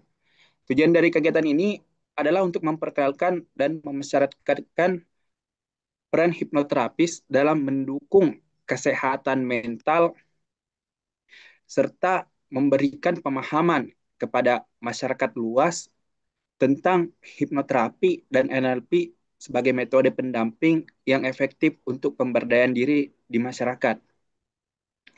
Selama 10 hari pelaksanaan kegiatan ini, acara ini telah menghadirkan 30 narasumber hebat di dalam 16 sesi webinar. Wah, sangat luar biasa ya teman-teman, yang inspiratif dan interaktif. Setiap sesi dihadiri oleh 110 hingga 210 peserta. Ini sangat banyak dan sekarang juga meskipun sudah kalau di saya itu udah jam 22.38, tapi di sini sudah masih bertahan 140 orang. Sangat luar biasa. Dan ini dari total 946 orang yang mendaftar di absensi. Jadi sangat banyak dan dari hasil surveinya yang paling banyak itu berasal dari Jawa Timur. Wah, luar biasa nih. Angka ini menjadi bukti nyata bahwa kepedulian terhadap kesehatan mental itu semakin meningkat dan bahwa hipnoterapi serta NLP memiliki tempat yang mendukung kesehatan. Nah, di sini saya menyadari bahwa kegiatan ini tidak lepas dari dukungan dan kerja keras kita semua dari berbagai pihak. Oleh karena itu, saya atas nama seluruh panitia menyampaikan ucapan terima kasih yang sebesar-besarnya kepada seluruh narasumber yang telah berbagi ilmu dan pengetahuan luar biasa mulai dari awal sesi, dari sesi 1 sampai sesi 16. Untuk saya ucapkan terima kasih juga kepada para moderator, seluruh moderator yang telah memandu jalannya sesi dengan sangat baik. Dan untuk peserta webinar yang telah berpartisipasi aktif dan aktif, serta segenap pengurus dari keluarga besar The Professional Hypnotherapy Indonesia, PHI, yang telah memberikan dukungan penuh hingga acara ini bisa berlangsung dengan sukses. Dan saya juga mengucapkan apresiasi kepada teman-teman yang telah mengisi daftar hadir dan berhak mendapatkan sertifikat partisipasi sebagai bentuk apresiasi dari kita atas keaktifannya dalam kegiatan ini. Melalui kegiatan ini, saya berharap agar seluruh peserta dapat menemukan semangat baru, semangat belajar, dan menetapkan pengetahuan yang diperoleh selama webinar untuk meningkatkan kualitas diri, lingkungan, masyarakat, dan sekitarnya. Apalah gunanya ilmu yang kita dapatkan mulai dari sesi 1 hingga 16 ini kalau kita tidak praktekkan baik-baik. Ya, ilmu yang sedikit jauh lebih bermanfaat daripada ilmu yang banyak jika tidak dipraktekkan. Intinya itu praktek. Kita telah belajar banyak di sini, mulai dari sesi 1 sampai sesi 16, teman-teman pasti sudah memiliki banyak perubahan dalam keadaan mentalnya. Sebagai penutup, izinkan saya menyampaikan selamat Hari Kesehatan Mental Dunia 2025. Mari bersama-sama kita wujudkan masyarakat Indonesia yang sehat secara mental, berdaya, dan bahagia. Akhirnya dengan mengucap syukur alhamdulillah, rangkaian kegiatan webinar PHI HNEI 2025 Mental Health mungkin cukup sekian dari saya. Wassalamualaikum warahmatullahi wabarakatuh. Om Swastiastu. Waalaikumsalam warahmatullahi wabarakatuh. Terima kasih kepada Waalaikumsalam warahmatullahi wabarakatuh. Muhammad Dahlan, terima kasih PHI, terima kasih Master Risman, terima kasih kepada Coach Ibu Tina, para moderator dan narasumber. Terima kasih ilmunya. Terima kasih kepada Selamat Bapak Ahmad Dahlan. malam. Ini Ya, nggak Bu, foto baik, Bu. nih. Ini Ya, nggak foto terima nih Bu moderator. Iya, Bu, nanti kita sabar foto. Bu, moderator lagi mau ngomong. Nggak ambil foto nih, 100 Masih ada peserta satu lebih. lagi yang akan memberi Belum kata Ambil foto selesai, dulu. sambutan. Kak. Nanti Belum. kita inikan dulu, kita selesaikan dulu ya Bu. Nanti kita foto ya.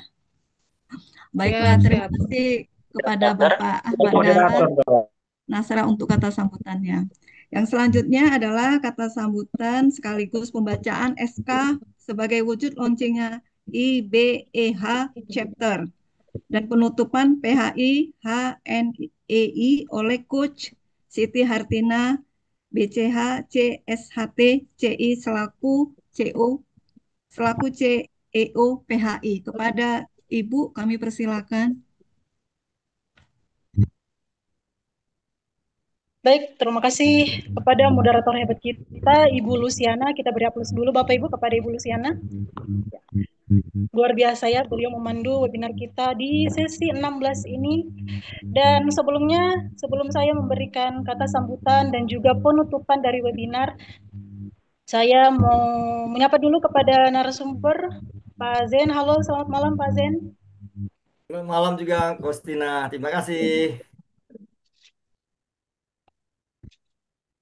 Apa kabarnya, Pak? Sehat? Oke, baik. Mohon izin Pak Zen, sebelum melanjutkan, apakah boleh saya dijadikan host? Hostnya Udah tadi host, terlempar ya, terkenal. udah jadikan host. Ya. Oke, terima kasih banyak Pak Zen. Ya.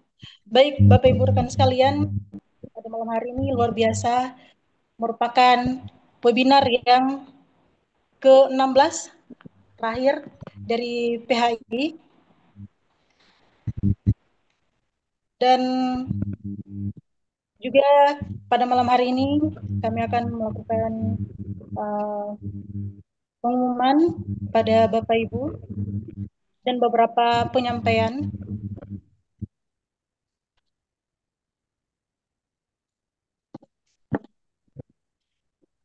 Yang pertama adalah saya mengucapkan rasa syukur dan bahagia Bapak Ibu yang mengikuti webinar kami selama 16 sesi, sangat luar biasa Bapak Ibu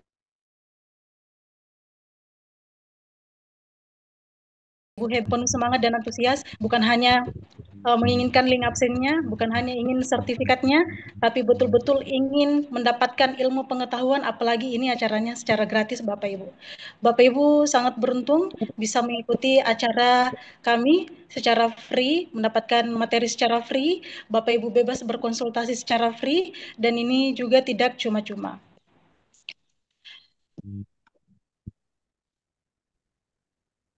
Baik Bapak Ibu, ada dua hal yang akan saya sampaikan pada malam hari ini. Yang pertama adalah pelantikan pengurus dari komunitas yang juga dibangun oleh founder PHI, yaitu dari Coach Risman Haris, yaitu International Indonesian Board Ericksonian Hypnotherapy.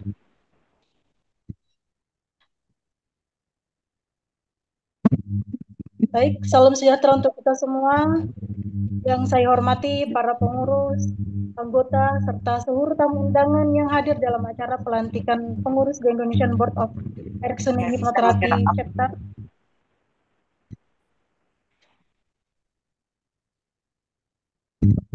Saya mute dulu Bapak Ibu ya.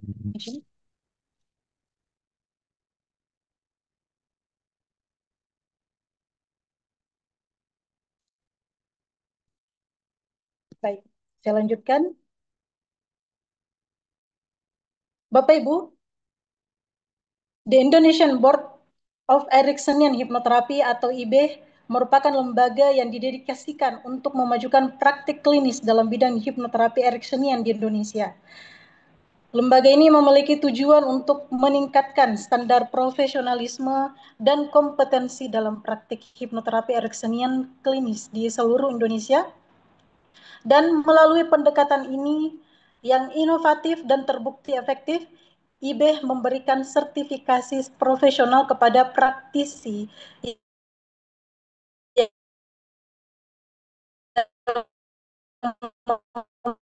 memenuhi persyaratan standar latihan berkualitas tinggi, pengembangan kurikulum, serta mendukung penelitian dalam bidang hipnoterapi Ericksonian.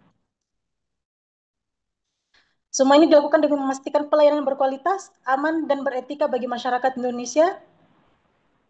Dan Bapak Ibu yang saya banggakan, kita patut juga untuk berbahagia karena Coach Rusman Aris adalah generasi kedua orang Indonesia pertama yang mendapatkan mentoring langsung dari Dr. Roxana Erickson Klein PhD, yang merupakan anak dari Dr. Milton H. Erickson yang dikenal sebagai Bapak Hipnoterapi Dunia. Dan selama lebih dari 1 tahun ini Bapak Ibu, beliau mendapatkan bimbingan dan supervisi. Atas dasar pengalaman dan kehormatan tersebut, kemudian mendirikan IB Chapter di Indonesia sebagai wadah untuk menyebarluaskan semangat dan nilai-nilai Ericksonian hipnoterapi yang berfokus pada kemanusiaan, empati, dan perubahan positif. Melalui IB Chapter, kita berharap kepada seluruh praktisi Ericksonian hipnosis dapat turut serta menurunkan angka gangguan mental, psikologis, dan perilaku negatif di masyarakat Indonesia dengan berbagai program yang akan disusun oleh IB Chapter itu sendiri. Dan saat ini akan disebarluaskan program-program IB yang telah terbentuk di beberapa daerah Bapak Ibu. Dari luka batin menuju penyembuhan, dari kebingungan menuju kesadaran. Selanjutnya, izinkan saya membacakan surat keputusan pengangkatan pengurus The Indonesian Board of Ericksonian Hypnotherapy Chapter.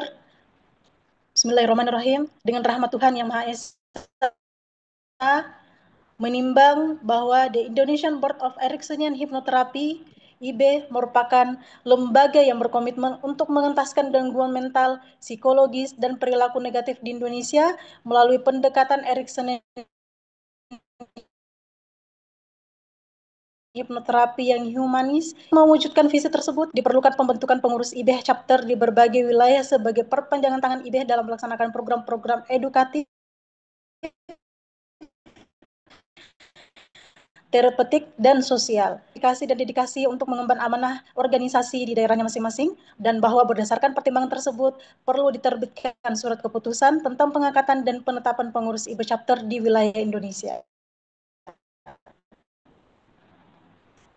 Mengingat anggaran dasar dan anggaran rumah tangga di Indonesia Ericksonian Hypnotherapy, urusan daerah khusus kota dan kabupaten, serta hasil rapat koordinasi IB pusat tentang pembentukan dan pelantikan pengurus chapter wilayah. Memutuskan dan menetapkan 1. Mengangkat dan menetapkan nama-nama yang tercantum dalam lampiran surat keputusan ini sebagai pengurus The Indonesian Board of Ericksonian Hypnotherapy IB di wilayah masing-masing untuk masa bakti 2025 sampai 2028. Kedua, kepada para pengurus yang telah ditetapkan agar menjalankan tugas dan tanggung jawab dengan penuh integritas, profesionalisme, dan dedikasi, serta berperan aktif dalam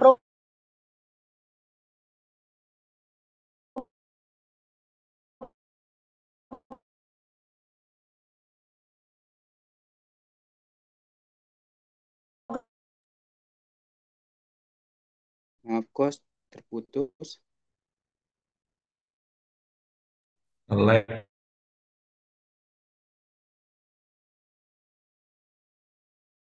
Ericksonian hipnoterapi. Ketiga, bila di kemudian hari terdapat kekeliruan akan pada tanggal 10 Oktober 2025 tertanda Aris, founder dan Putus-putus Coach suaranya. Mungkin sinyalnya kurang ini. _chapter Oktober. Daftar pengurus IB Pusat dan Chapter Wilayah Indonesia.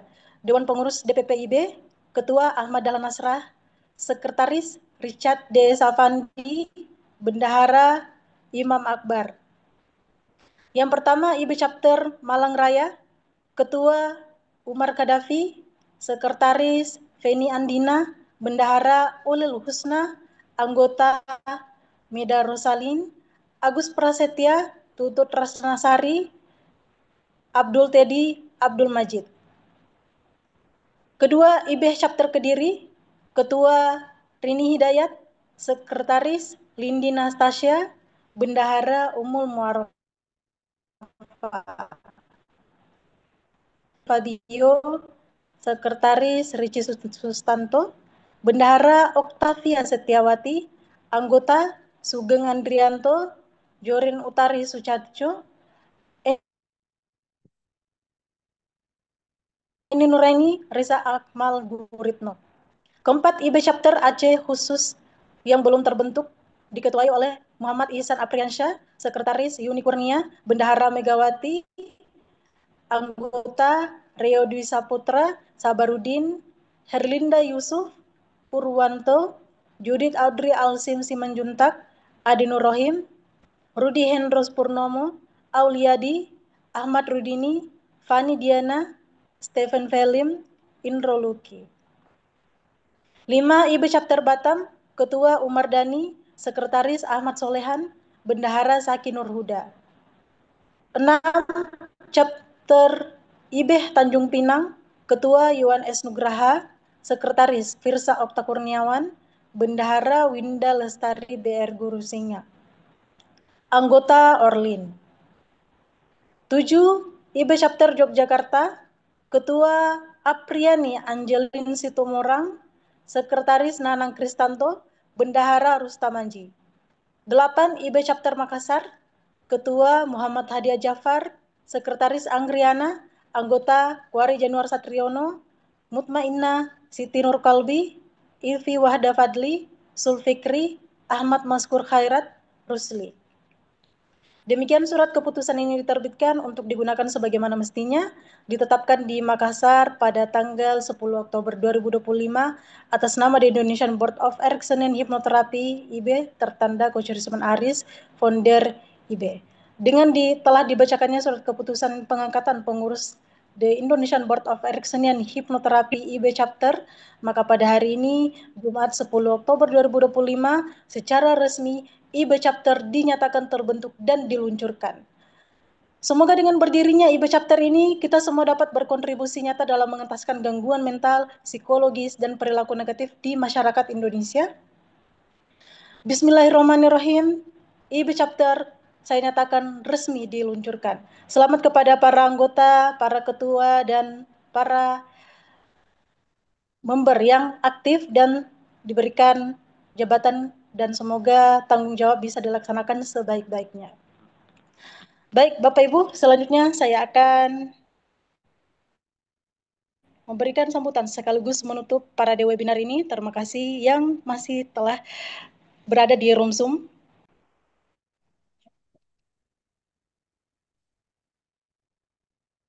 Ya. Hadirin yang saya hormati, para narasumber, peserta, moderator, dan seluruh sahabat hipnoterapi serta praktisi NLP di seluruh Indonesia.